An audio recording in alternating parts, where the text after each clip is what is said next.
नमस्ते प्यारे विद्यार्थियों, जैसा कि हम लास्ट क्लास में पढ़ रहे थे सॉलिड स्टेट फिजिक्स का क्रिस्टल स्ट्रक्चर जो अपना टॉपिक चल रहा था उसमें हमने सिंपल क्यूबिक का अध्ययन कर लिया था और बॉडी सेंटर्ड क्यूबिक जो बीसीसी होता है वो क्या होता है। बीसीसी के लिए हमने एक चित्र बना लिया था उसमें, और उसके लिए जो कोऑर्डिनेशन नंबर की जो बात होती थी वो की थी, तो इसमें कोऑर्डिनेशन नंबर 8 होता है। सामान्य संख्या कितनी होती है इसमें? 8 होती है, क्योंकि इसके जो कोणों पर स्थित है परमाणु वो एक दूसरे को स्पर्श नहीं करते हैं, जबकि जो केंद्र पर स्थित परमाणु है सभी आठों के आठों को स्पर्श करता है। जब इसमें हम दूसरा जालक नियतांक याद करेंगे तो जालक नियतांक से ये अपनी ज्यामितीय कोई चित्र है A B C D E F G के रूप में, ये बुझाता मान ये इसका भी है, इसका भी है, इसका भी है, यानी कि सभी का मान क्या होगा? ये हमने निकाला था 4r। कैसे निकाला था 4r? कि भाई दो तो कोणों पे स्थित है और एक बीच में स्थित है, इसी रूप में थी ज्यामिति अपनी। यहां से यहां तक की डिस्टेंस r, ये कंप्लीट था अपना। इसकी डिस्टेंस कितनी होगी? 2r, और ये यहां तक है तो इसकी डिस्टेंस कितनी होगी? r। इसी रूप में है, यानी कि कोई भी माना ये परमाणु, एक परमाणु यहां स्थित है, एक कंप्लीट यहां स्थित है और एक यहां स्थित है, इस रूप में ही तो था। अब यहां से यहां की डिस्टेंस तो r हो गई, यहां से यहां की डिस्टेंस 2r हो गई और यहां से यहां की डिस्टेंस r हो गई, तो ये टोटल डिस्टेंस तो कितनी हो गई? 4r। अब हम ज्यामिति से निकाल सकते हैं df स्क्वायर बराबर इसके बराबर, जो ये d है d है, यानी कर्ण स्क्वायर बराबर हम जानते हैं आधार स्क्वायर प्लस लंब स्क्वायर होता है। तो df स्क्वायर बराबर ये यहां से यहां तक तो क्या हो जाएगा? de स्क्वायर, यानी कि d स्क्वायर किसके बराबर है? da प्लस ae का स्क्वायर के बराबर है। तो और यहां से यहां तक क्या हो जाएगा? ef square. इन सभी की वैल्यू क्या है? a है तो a square plus a square plus a square, यानी कि हम क्या कह सकते हैं? 4r का होल स्क्वायर बराबर 3a स्क्वायर। अब हम स्क्वायर हटाएंगे तो 4r बराबर √3 ये बच जाएगा। यहां से अपने को a का मान निकालना है। किसका मान निकालना है? a का। तो a का मान अपने पास क्या आता है? 4r अपन √3। यहां से यहां तक कोई दिक्कत? उसके बाद हमने क्या कहा कि दो निकटतम परमाणु के बीच की दूरी कितनी होती है? 2r होती है। निकटतम परमाणु के बीच की दूरी कितनी है? 2r। तो हम क्या लिख सकते हैं? 2r बराबर a√3 लिख सकते हैं कि नहीं लिख सकते हैं? उसके बाद एकक कोष्ठिका का आयतन निकालना है। क्या निकालना है? एकक कोष्ठिका का आयतन। एकक कोष्ठिका का आयतन हमने कल भी अध्ययन किया था। v बराबर क्या होता है? a क्यूब होता है। तो a का मान अभी हम निकाल चुके हैं। a का मान कितना आया है? a का मान अपना आया है 4r/√3।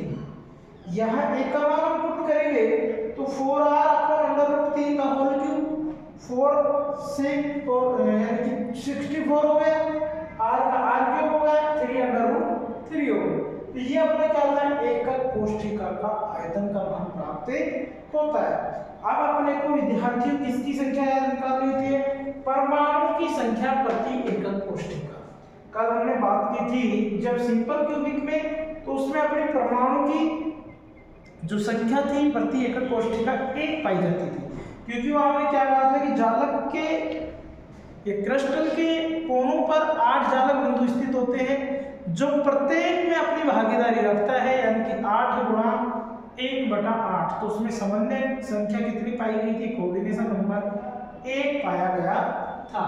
यहाँ हम देखेंगे कि बीसीसी घनीय जालक के 8 एकक कोष्ठिका, यानी कि उसमें जो 8 तो साझेदारी करेंगे, लेकिन उसके अतिरिक्त एक कहाँ होगा? केंद्रित परमाणु एकक कोष्ठिका के अंदर पाया जाता है। इसलिए हम क्या कह सकते हैं? 8 गुणा 1/8 प्लस 1, यानी कि जो कोणों पर स्थित है उनकी भागीदारी तो कितनी हो गई? 8 गुणा 1/8 प्लस 1 केंद्र पर स्थित है, तो कितना प्राप्त हो जाएगा? कोऑर्डिनेशन नंबर इसका जो परमाणु की संख्या प्रति एकक कोष्ठिका होगी वो कितनी होगी, 2 पाई जाएगी। अब अपने को एकक कोष्ठिका में आयतन निकालना होगा, तो वहां कोऑर्डिनेशन नंबर मतलब परमाणु की संख्या प्रति एकक कोष्ठिका 1 थी तो 1 गुणा 4/3 पाई r स्क्वायर आया था। यहाँ अपनी परमाणु की संख्या प्रति एकक कोष्ठिका कितनी है, 2 है, तो 2 गुणा 4/3 पाई r क्यूब हो जाएगा। इसका जब हम सॉल्यूशन करेंगे तो अपने पास आंसर आता है pi under root 3/8 a cube, यानी कि इसका सॉल्यूशन यहां से हम करेंगे, r की वैल्यू रखेंगे, r की वैल्यू अपने पास क्या है, r की वैल्यू हो जाएगी a अंडर रूट 3/4। अब इसका क्यूब करेंगे तो a क्यूब हो जाएगा यहाँ से, और ये 3 अंडर रूट 3 तो 3 से 3 कैंसिल आउट हो जाएगा, तो अपना आंसर आ गया pi under root 3/8 a cube. ये है अपना एकक कोष्ठिका में परमाणु का आयतन। दो बातें, एक तो कौन सी है, एकक कोष्ठिका का आयतन, दूसरी क्या है, एकक कोष्ठिका में परमाणु का आयतन। और इन दोनों का अनुपात क्या कहलाता है, पैकिंग फैक्टर कहलाता है। इन दोनों का अनुपात क्या कहलाता है, पैकिंग फैक्टर, संकुलन गुणांक। संकुलन गुणांक भी है बराबर एकक कोष्ठिका में परमाणु का आयतन बटे एकक कोष्ठिका का आयतन होता है। अब एकक कोष्ठिका में परमाणु का आयतन कितना है, pi under root 3 multiply a cube बटे 8a क्यूब। a क्यूब से a क्यूब कैंसिल आउट हो गया, अपने पास वैल्यू बचती है पाई रूट 3/8। जब इसका सॉल्यूशन हम करते हैं तो 0.68 या 68% प्राप्त होता है। विद्यार्थी इस प्रकार से संकुलन गुणांक जो पैकिंग फैक्टर होता है अपना, पैकिंग फैक्टर बीसीसी का कितना पाया जाता है, 68। अब हम अभाज्य कोष्ठिका की मूलभूत सदिश का अध्ययन करेंगे तो सिंपल क्यूबिक में वो अपने प्राप्त हुए थे, a वेक्टर बराबर a i cap, b vector बराबर a j cap, c vector बराबर a k कैप। और टोटल की हमने बात की तो वो था a क्यूब प्राप्त। यहाँ अपना होगा a/2 की फॉर्म में, और जैसे यहाँ a निकाल रहे हैं तो नेगेटिव से पहले क्या आता है k, वो आ जाएगा a/2 i plus j minus k। अब b निकालेंगे तो a माइनस का जाएगा, a/2 i माइनस का है प्लस j प्लस k। इसी प्रकार c निकालेंगे तो j माइनस का जाएगा, a/2 i minus j plus k। ये होता है इसका अभाज्य और मूलभूत सदिश। अब यदि हम अभाज्य कोष्ठिका इसका आयतन निकालेंगे तो ये होता है a वेक्टर और b क्रॉस c वेक्टर। ये सभी वैल्यूज यहाँ रखेंगे और सोल्व करेंगे तो अपना प्राप्त होता है a क्यूब बटे 2। ये होता है अभाज्य कोष्ठिका का आयतन। इस प्रकार से विद्यार्थी बीसीसी नामक जो टॉपिक है अपना अंतः केंद्रित घनीय फलक जो है उसके बारे में आज हमने अध्ययन किया। इसमें कोऑर्डिनेशन नंबर के बारे में, लैटिस कांस्टेंट के बारे में, उसके बाद में हमने एकक कोष्ठिका का आयतन, उसके बाद में परमाणु की संख्या प्रति एकक कोष्ठिका, उसके बाद में हमने एकक कोष्ठिका में परमाणु का आयतन निकाला, फिर पैकिंग फैक्टर और अभाज्य कोष्ठिका के मूलभूत सदिश और आयतन के बारे में अध्ययन किया। इस प्रकार से ये टॉपिक आपका कंप्लीट होता है। आगे जो अपनी क्लास होगी वो एफसीसी के बारे में होगी, फेस सेंटर्ड क्यूबिक के बारे में होगी।